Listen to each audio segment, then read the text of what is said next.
too often unless I have like a reliable translator provided by a group that's, valid. But most of my mission trips are very off the grid, so it's not, I'm literally working out of high school classrooms and teachers are, volunteering to be my translators for me. And so it's crazy. It's fun though. It's a cool thing to have a job that allows you to serve people in any setting really, because dental, you can set it up pretty much anywhere. It doesn't take a whole lot of equipment to do basic dental work. And so we're able to go anywhere we want to really with generators and compressors and do dentistry for people that literally have never seen a dentist in their whole life. And you'd be surprised what just knowing that you brush your teeth, like some people don't even know that you're supposed to brush your teeth. It's crazy, but there's parts of the world that are just not blessed like we are. And so very lucky to live where we live regardless of the situation that you're in, because it's a way better place to live than most places. So for those that don't know, what is the name of your practice and where is it located? I work with my uncle. It's Chris Mack, Comprehensive Dentistry. I have a little card actually in there for y'all if y'all ever need me. But I work in like a complex that has a bunch of dentists in it, and I'm mainly the main practitioner there. He's getting older and kind of doing what he wants to do when he wants to do it. He's definitely not retired, but if he wants to take off work, he just takes off work. So anytime y'all have spring break, he has spring break, because his daughter's a senior here at the high school. I don't know if y'all know Alex Mack, but that's my cousin. Yeah. And so whenever she wants to go, they go, and he leaves. And so it's nice. It's kind of been a way for me to transition into becoming more present and him less present, which is the plan. But definitely. Where is it located? We are on H.G. Mosley between Judson and McCann. So like where that Sonic is, and then where that building is, it's been empty forever, that Laterno building. All those offices back there, I'm one of those. So your dad's office is back there too? Yeah, so okay. I'm catty corner to my dad. Great. Yeah. And then where is Spencer's So office? they're going to be moving, or building, but currently they are kind of by regional hospital. There's a light, I think it's called Medical Circle, and if you go towards regional, there's that little strip of buildings down there. You'll see a sign, Mack and Hansen Ortho. So her sister's an orthodontist in town. Yeah. What is the name? Mack and Hansen Mack and Ortho. Hansen. Yeah. So she married an orthodontist. We thought we couldn't get more dentists. But my brother's actually in school in Shreveport to be an oral surgeon. So he's already done dental school. He's finished his first year residency, and now he has 3 more. And so he'll be done in 3 years, and he'll be coming home too. So, but once they build, their office will be next to Dave Goats, if y'all know where that is, on Judson. So they'll be closer, for sure. So it's like a whole family, just like dentist. I'm dentist number 8. Oh, So my brother's 9. We've married a 10th, and my brother's dating a dentist. So that's probably be 11. So can you only date dentists? No, my last boyfriend was a dentist, and when we broke up, I was like, "That's it. No more teeth, people. No more teeth. Okay. Can't do it." Your family wasn't part of the business with you, or Initially, no. When I was in probably sophomore, junior year, I had a very different idea of what I wanted to do. My parents are very literal and logical, which is a great thing. When you get older, you realize you're appreciative of it. When you're younger, you're like, this is so annoying. But Grey's Anatomy was really big when I was in high school. So I'm going to be a trauma surgeon, which I think I could have done that. But my Uncle Ben is a general surgeon, so he was like, that's great. I'm so excited that you're going to go into medical. Here's what we're going to do. You're in high school. You're going to school all day. I go to work all day. I'm going to give you a pager that's synced to my pager. So every time in the night that they call me in, you're going to go in with me. And we're going to see how tired you are going to school every day, because that's about how my life is. So, are you in? I'm like, sure, why not? No, I went off so many times all night long. You never get to sleep. Medical is a very different place. And so they kind of told me, if you want kids, which in our family it wasn't like you're a female, so you're being forced to have a family. Right. Never had that pressure, which is really nice, because I know a lot of girls don't get that. But, you know, they said if you want a family, you aren't going to want to work that much. You're going to be able to have a job that you can work at your leisure, but still make a good living, that won't be too hard on your body or your family and stress everybody out.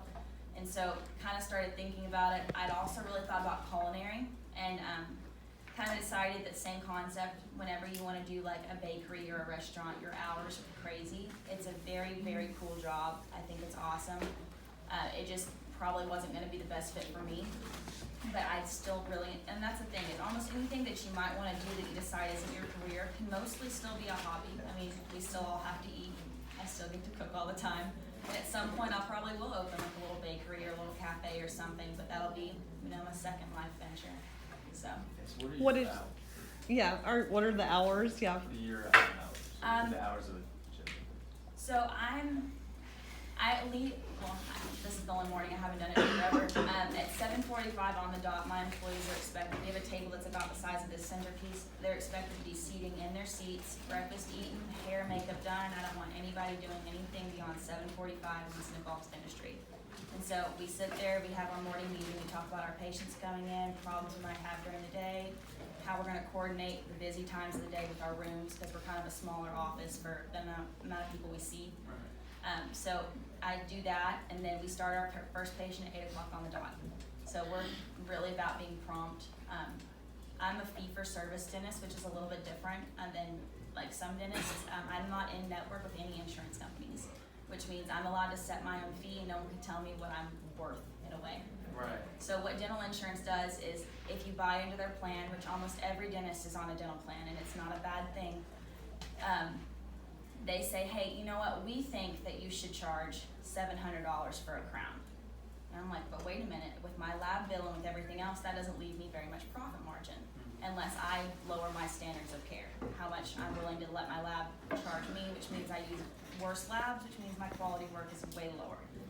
And so what I do is, I take your insurance, I file it for you, you still get the benefits up from it, but you're required to pay me the difference.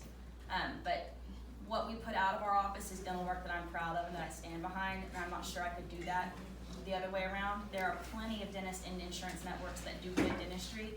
It's just, they have to work a whole lot harder than I do to make the same amount of money that I do.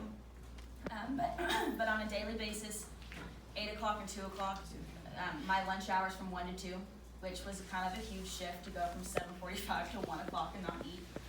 But it was important for us because 12 to 1 is when people want to come in to get their teeth cleaned on their lunch hour or something like that. So we go to lunch 1 to 2, and then I work 2 to 5. And so I usually leave my office around 5:30 every day. I'm not usually there too much past that. So I work basically 7:45 to 5. I don't usually leave during my lunch. I usually stay there in case a patient shows up early or something like that. But Thursday, 5 o'clock, I'm done. So if I choose to work a Friday, it's like a couple hours on a Friday morning, but I'm only working a Friday morning if it's a pretty profitable case, or if it's a special needs patient that needs like a very isolated environment. Right. Or I have a couple of deaf patients that tend to be very loud in the office and they don't know it, so then I'll schedule them on a Friday morning. Special circumstances or extensive cases that I don't want to be interrupted during. But I'd say probably since the beginning of the year I've worked 3 Fridays, maybe, and I'm never there till noon, ever. So I get a long weekend every weekend. So One of my son's best friends is wanting to go into dentistry, and my son and his friends are big hunters, and that was like one thing. His mom is a dental hygienist, but he's like, I'll be able to leave on hunting trips, like, You will. and have every Friday to do that. And with the family, that's something y'all may not have thought about yet, that I thought Madison brought up a really great point. In the career you choose, in the time that you're going to be able to spend with your family, you need to be a provider, but you also need to be a caretaker. That's something with teaching. It's not necessarily a good head of household. When I was a single mom, it was difficult to make it on the pay, but if it's a supplemental income, I have the same, not everyone gets 2 weeks off for Christmas. Not everyone gets Thanksgiving week off. And I've always had those same breaks with my kids. So as a mom, that was a perk, but something for y'all to start thinking about. Whatever you want to go into, what is the schedule going to be? What's your future going to look like? As a caveat to that, there's no such thing as paid time off. I don't get vacation days. I don't get anything like that. If I'm not at work, I don't make money. So I'm a money maker. If I break my hands, I'm not making money for a while. So there's stuff that I definitely have to consider. Like I used to be a big snowboarder. Now I'm like the nerd on the mountain with every piece of safety gear, and I'm going so slow. So I'm so worried, but I mean that's my life. And there's insurances that you can get to cover you for stuff like that, like disability insurance, but all that's expensive as well. But I gotta say, my mom and dad are really practical. My mom is like a worst case scenario kind of person. So she always said you have to have a job where you can be independent, still be a mom, and be a single mom, because you never know. And so she wanted me to be able to work good hours, but work well enough that I didn't have to, worry about, do I need money from somewhere else? So definitely like a very realistic way of looking at it, and I'm 28 and I have no kids, so I mean, I'm not really that concerned, but you never know what could happen. That's right. That was So, good advice from your yeah, mom. it is. She's very realistic, that's for sure. You enjoy what you do, like your life, you do it. I love what I do. There's days that are very frustrating, but they're mainly because I'm not happy with the quality of something, but my patient's still very happy. And so, the enemy of good is better for the most part, and sometimes we get caught up in that because, to us, we're looking at the tiniest details and everything, and you're looking at the overall picture, which is a good thing, but it'll drive you nuts some days. But that's the only time I don't like what I do. That, and I do, like I was saying, we're kind of different. We're an in-house lab office, which means I do a lot of stuff by hand that nobody else does anymore. So like if someone's getting a denture, I custom set every tooth into that arch and try it into their mouth, and they get to see it, and I get to tinker with it while they're in the office till they say, I like that. And then I send it off to my lab, it comes back 24 hours later, and we're done. Most people take an impression of you, send it somewhere, someone who's never seen your face puts the teeth in an arch, they bring it back, you throw it in, it doesn't look right, you're not exactly sure why, you're trying to tinker with it, you're not good at it, you take a picture of it, you send it back, and you play this game over and over and over. I don't have to do any of that. So I'm able to make my gold crowns, which we do a lot of gold work. I'm able to make my gold crowns and my porcelain crowns in office, so I don't have to send anything out if I don't want to, which is another reason we're fee for service, because that's a lot of work on our half. But it's worth it. It's good quality dental work, so that's what I wanted to do. If I couldn't do it that way, I'm not sure I'd like to do it as much. At some point, my plan is to work but not be worried about working for money, and so I'd like to work with nonprofits. At some point, that's my bigger life goal. And so that would require not working for money though. So there'll be a point in time where I can do that. Dentistry is actually a job where people retire at a later age unless you're injured, and so people work into their 70s really well. And so, if I had kids or if I didn't have kids, probably later in my career, I'll probably just find places in town and out of town, because there's lots of clinics in town that do really low income or no income dentistry, and it's hard for them to find people that are willing to do that and do it well. But just because you don't have money doesn't mean you don't deserve good dental work. And so that's something I'd like to do long term. Jesus? So in your honest response, did your family made you go do the dentist? They forced you kinda? They basically said you're gonna be a biology major because I was gonna be some sort of science major. If you don't like it, after a little bit, then we'll talk about it. So they kind of gave me the option. Part of the way through dental school, I should tell you, it doesn't work. It's okay. Part of the way through Here, dental we'll school. stop it. No, it's